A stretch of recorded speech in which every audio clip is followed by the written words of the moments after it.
I'm gonna find, and I'm gonna kill every last one of them. With the success of The Last of Us, fans of the franchise was excited that The Last of Us was having a well-deserved sequel. It was unfortunate for the game that some of the plots was leaked out pre-launch, causing an uproar among the Last of Us fans.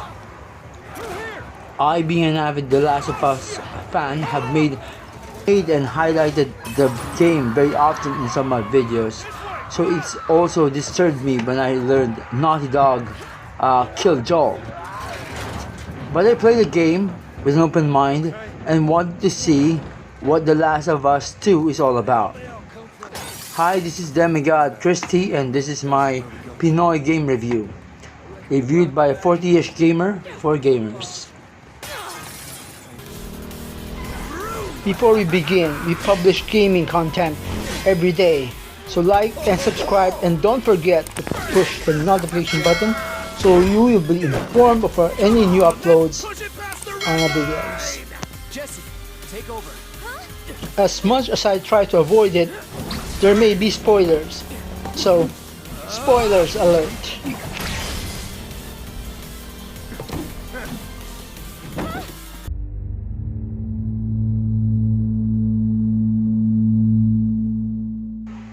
Gameplay. The Last of Us 2 carried over most of the controls from The Last of Us 1, which is wonderful. No need for a veteran of The Last of Us 1 to really learn the controls and mechanics of the game. The Last of Us 2 added additional infected as the last bunch was not enough, and additional human factions. This further increased difficulty and playability of the game. Even the detractors of the game agrees that the gameplay was exceptional, as expected. Graphics.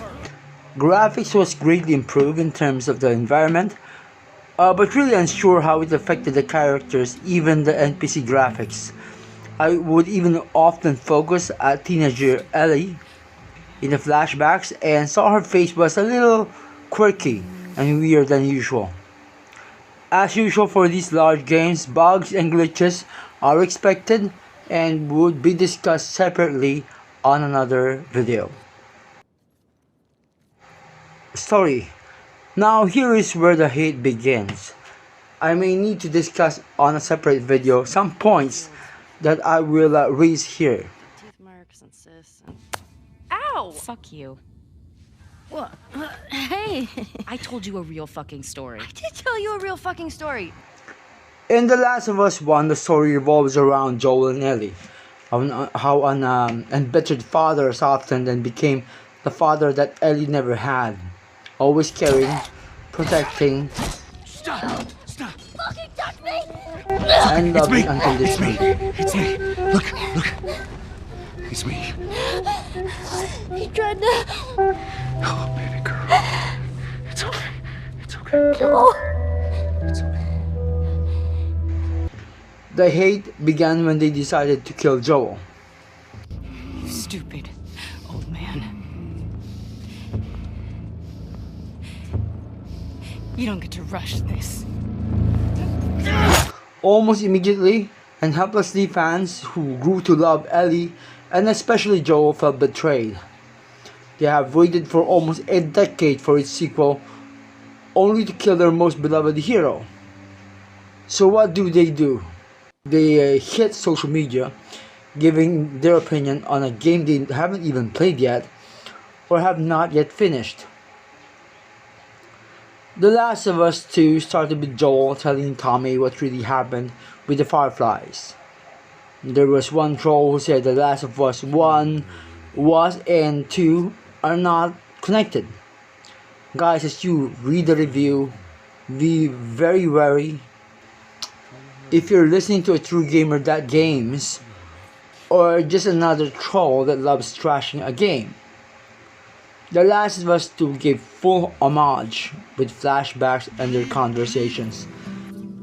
This hunter was on top of him, drowning him, and Joel couldn't get to his gun. Jeez. But it adds more. It shows how Joel's choice to save Ellie affected Joel, Ellie, and even the relationship. What does Ellie know? I told her they just ran some tests. I told her her immunity meant nothing. So, Maria, Guy really cares about you. And I'm sure he didn't mean to. we're fine. Yeah? Yeah. Okay. Okay. Sorry to pry. Ellie has become withdrawn. Felt there was nothing special about her, I'm just a girl. although she was immune to the infection. And she felt Joel saw the only chance for her life to mean anything. And her gender preference further strengthens her belief that she is undeserving of love. This better be better than a 6. Joel is confused and desperate as he narrates to Tommy how he risked his life to save Ellie, even lied to her to spare her the pain. He finds Ellie withdrawing from him. He tried everything, giving her presents and fulfilling his small promises to her. She's yours. No. No. I don't know the first thing I about promised that I'd teach you how to play. this. You did. Even trying to protect her, a thing that usually works, but not this time. You all right, kiddo? What is wrong with you? I don't need your fucking help, Joel.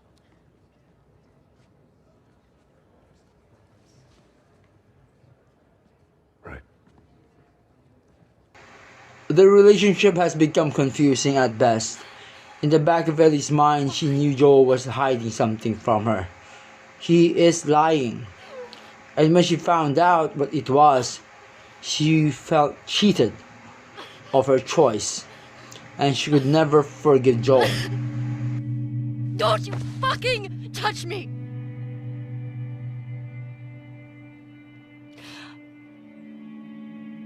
I'll go back. But we're done.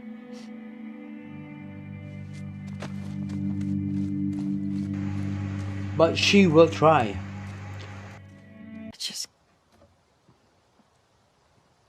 I don't think I can ever forgive you for that.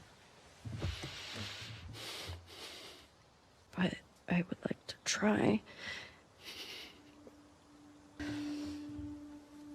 like that. But never came to fucking it get up. because of Abby.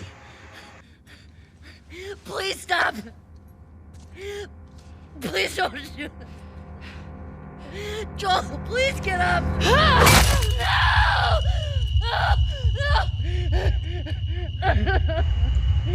What another review says that the game is all about revenge.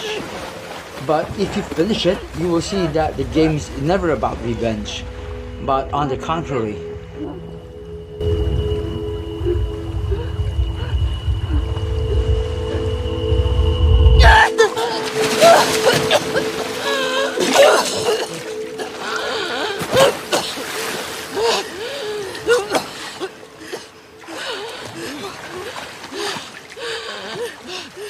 What it did, it answered some what ifs from The Last of Us 1.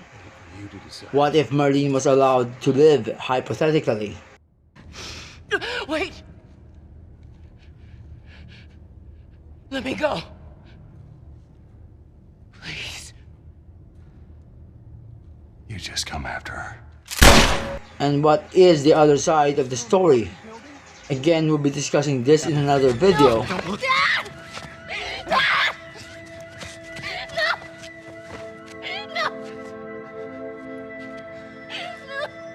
It showed, regardless how ideal your goals are, if you are a villain in the eyes of your enemy.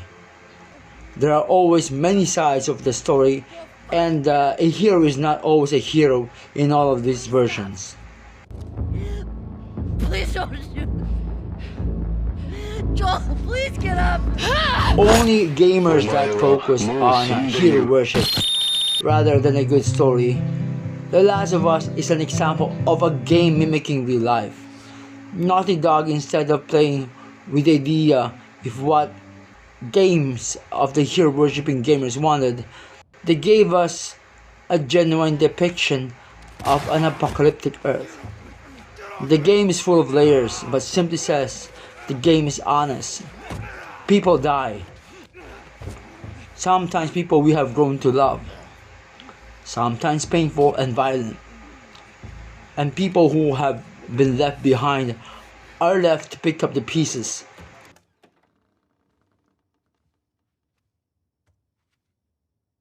Anger, denial, and sometimes even vengeance. I can't let you leave.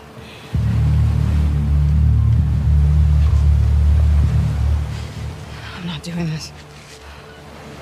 But in the end, forgiveness comes before acceptance.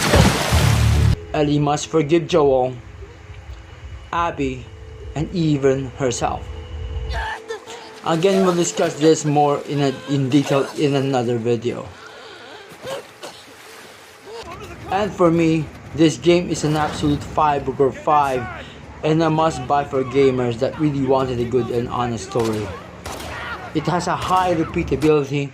To be honest, immediately after I finished the game, I played the Game Plus mode because I wanted to see or relive the experience.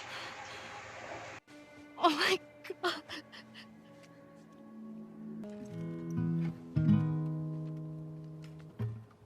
Talking away. I don't know what. Thank you for watching, and like and subscribe on my channel, and feel free to leave a comment on your requests. Have a good one.